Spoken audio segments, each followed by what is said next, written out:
Fala pessoal, todos bem? Sejam bem-vindos, eu sou o William Godoy. Já começo o vídeo convidando você, amigo rubro-negro, para inscrever no canal, cara. Aperta o botão de inscrever, sejam todos muito bem-vindos. Dá uma verificada aí se você realmente está inscrito, às vezes o YouTube dá aquela bugada, fechado? Galera, deixa um like, a sua curtida também é muito importante. Esse vídeo tem um oferecimento do OneFootball, o melhor aplicativo de futebol. Baixe já o OneFootball, fique por dentro de tudo que acontece no mundo da bola. O link está na descrição desse vídeo, é gratuito e tem duas novidades no aplicativo, Tem a aba de explorar, a lupa para você pesquisar, seja por uma equipe ou até individualmente sobre algum jogador. Aí você vê lá a estatística, vê resultados, notícias em tempo real e também, obviamente, você como torcedor rubro-negro escolhe lá time do coração, Flamengo, logicamente, você assiste os melhores momentos após a partida, então são os highlights em alta definição. Então uma oportunidade para você saber logo instantaneamente o que aconteceu na partida do Flamengo, os melhores momentos também no aplicativo do OneFootball, é gratuito, baixe já o link na descrição, fechado? Bom, galera, vamos falar logicamente sobre alguns tópicos, sobre essa entrevista do Jorge Jesus para o programa Bem Amigos do Sport TV, apresentado pelo Galvão Bueno, mas logicamente exclusivo por respeito ao torcedor do Flamengo e a todos os inscritos que nós temos aqui, que logicamente do país inteiro, o Flamengo, por mais que algumas pessoas ignorem, ele é um fenômeno social, isso faz parte do DNA do Flamengo. Se não fosse isso, se não fosse o ser Flamengo, o Flamengo seria um clube igual aos outros, porque título o Flamengo tem, os outros também tem, craques o Flamengo tem e teve e os outros também tem, então isso não diferenciaria a ninguém. O que faz o Flamengo ser diferente, o que faz o Flamengo ser Flamengo, é você ser Flamengo nesse território nacional e até mesmo internacional, Então, obviamente, tem que passar por isso, inclusive por respeito a vocês. Ontem eles tiveram, a oportunidade de consertar um equívoco ao off-Rio, Aqueles que não são do Rio de Janeiro, mais do que isso, cara, os que não são do Leblon, do metro quadrado mais caro do Rio de Janeiro. Mas, muito pelo contrário, eles foram contra, então, e aí eu dei uma olhada rápida uma olhada rápida nos artigos, que falam sobre os conselheiros do Flamengo. Entre 9 desses direitos que ele tem, apenas um tem relação com a sede do clube, seja para você usufruir, seja apenas um. Os outros 8 não tem a ver com isso.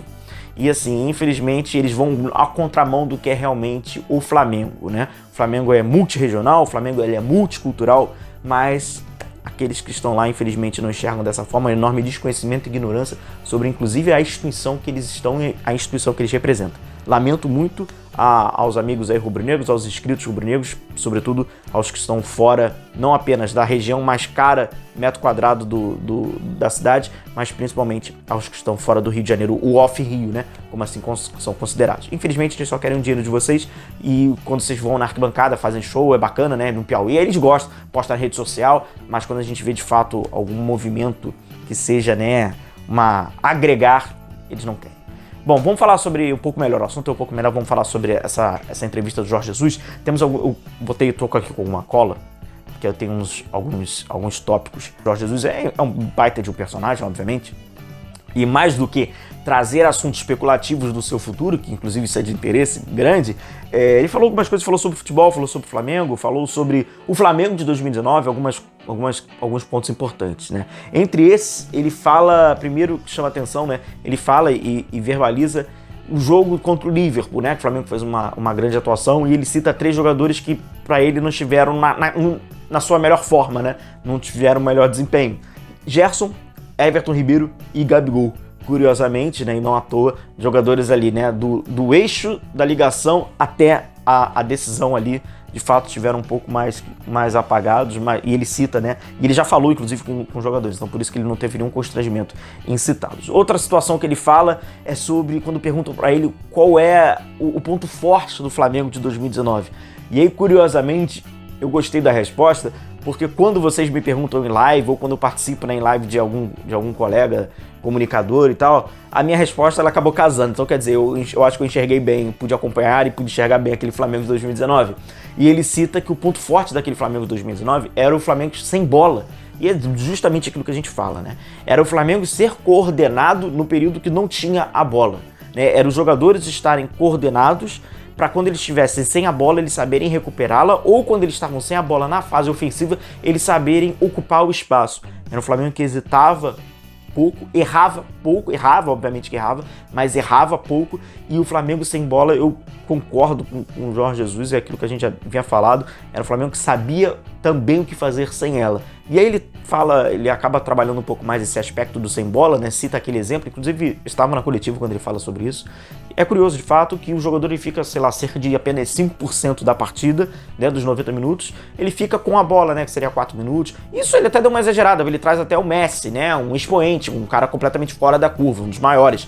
Mas se você pega dentro dos comuns, né, é menos do que isso, né? É 1 minuto e meio, 2 minutos. Então ele fala da importância do jogador saber jogar sem a bola. Isso de fato ele é fundamental, né? Você não hesitar, você saber ocupar o espaço quando você está ofensivamente, defensivamente, fazer as ajudas mútuas, né? Você saber fazer a sobra quando é necessário. Então, enfim, a movimentação, a sua orientação corporal, inclusive fala-se muito disso sobre a bola coberta e a bola descoberta, né? Quando você está com a bola coberta, você tem um movimento, né, corporal, você tem que fazer um tipo de ação corporal. Quando a bola está descoberta, você tem que mudar completamente a sua orientação corporal, a sua orientação de espaço, ela muda. Isso, obviamente, os jogadores do Flamengo assimilaram muito bem aquela linha defensiva de jogadores que sabiam assimilar bem, conseguiram praticar e não à toa o Flamengo conseguiu o resultado. Ele traz isso. Um ponto que o Jorge Jesus fala muito sobre nessa entrevista é sobre ambição e comprometimento. Não apenas dos treinadores, mas dos jogadores. Então fica muito claro, né, que o Jorge Jesus, ele foi óbvio, apesar de hoje algumas pessoas estarem meio que ignorando ou meio que virtualizando, né, a humanização do jogo que é jogado pelos jogadores. O Jorge Jesus fala muito sobre isso, né, sobre os jogadores. Aí tem uma frase que é interessante, que ele fala que o treinador ajuda os jogadores a serem melhor, né, e os jogadores também ajudam o treinador a ser melhor. De fato é uma via, né? São duas vias ali e a gente acaba esquecendo, né? A gente acha só que o treinador ele tem influência sobre os jogadores, seja positivo ou seja negativo. Agora, obviamente, quem executa o jogo, cara, são os jogadores. Então eles têm influência também sobre o treinador, né? Se eles executarem errado, a gente vê isso acontecendo. Se eles executarem mal ou executarem errado, a culpa vai sempre para o treinador. Então de fato essa via é muito curioso ele ter falado sobre isso. E eu vejo quando ele fala sobre compromisso, sobre ambição, sobre essa simbiose, treinador com o grupo, né, com os jogadores. Inclusive ele trata, né, ele passa pela questão daquela promessa que ele teve com os jogadores após a partida do Liverpool da decisão em 2019, que ele havia prometido, né, que eles estariam ali novamente no ano seguinte, em 2020, e que o grande adversário do Flamengo seria o próprio Flamengo, mas na questão, no âmbito também, dentro de campo esportivo, na questão da ambição, do quanto ele ia conseguir mover aqueles caras que já chegaram no topo, né? E ele fala, né, que o mais difícil não é você chegar no topo, é você manter, obviamente, porque passa pela questão do comprometimento da ambição. Um comprometimento coletivo, né, que é necessário uma ambição individual. Então aquele atleta está disposto, né, ao comprometimento coletivo. Curioso também ele ter passado e falado sobre isso.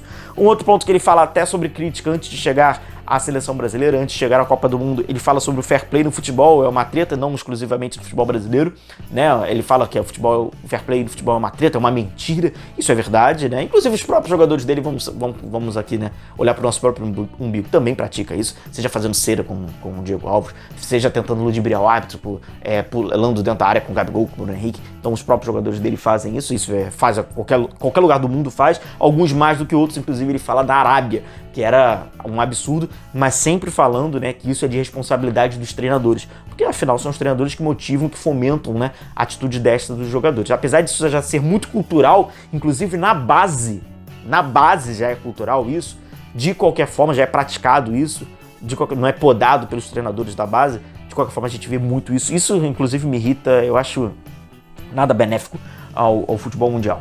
Falando sobre o Mundial, ele fala sobre a Copa do Mundo, né? Ele fala sobre o grupo do Brasil, obviamente abre o alerta à Sérvia, né? Que é uma equipe que gosta de jogar, que tem jogadores importantes, inclusive jogadores esses com que ele trabalhou recentemente. Então ele fala bem da Sérvia, né? Acredita que seja um grande adversário à seleção brasileira. E a seleção brasileira acabou entrando na pauta do Galvão Bueno e dos colegas lá, jornalistas que estavam perguntando, que ele fala sobre ser treinador da seleção brasileira, essa possibilidade.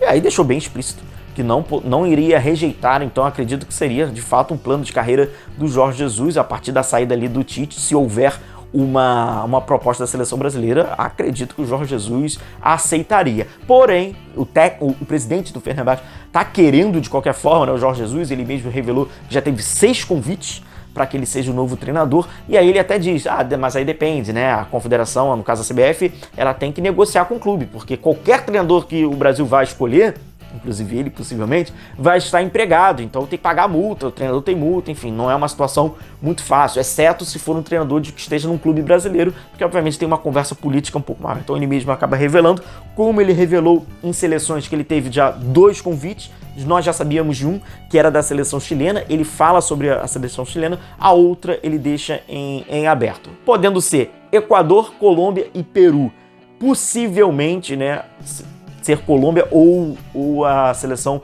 equatoriana. E uma palhinha que ele dá, muito breve, ele se sente meio que desconfortável, fica nítido na entrevista, é quando o Eric Faria, ele traz a bola do legado Jorge Jesus no Flamengo. Ele confirma que realmente era tudo fechado, que ninguém tinha acesso a nada, que ele limitava o acesso. Inclusive ele traz o exemplo no Benfica, né? No centro de treinamento do Benfica tinha algumas câmeras, ele tira aquelas câmeras, então é um pouco daquilo que a gente já imaginava, né? Ele acaba confirmando, ele não entra muito em detalhes, ninguém vê, ninguém viu, e não vai ver. Esse é o trabalho dele, ele rejeita. De fato, como ele traz, é um trabalho autoral de treinamento, de metodologia, essa periodização dele, né, de treinamentos. Então ele acha justo e não gosta realmente que ninguém veja. Por isso que realmente quando ele sai da forma repentina, a verdade também tem que ser dita. Todo mundo fica com cara de panaca sem saber absolutamente o que fazer. Não é tão fácil assim reproduzir, porque não é ver o jogo de futebol e analisar o jogo de futebol. É analisar o dia a dia, e essa metodologia ela é muito específica e ninguém tem acesso. Ele deixa bem claro a isso, não tem vergonha de dizer sobre essas restrições. Beleza, galera? Um forte abraço a vocês, continue se cuidando, deixem um like, que é muito importante, que a gente vai se vendo por aqui. Um abração, tchau, tchau.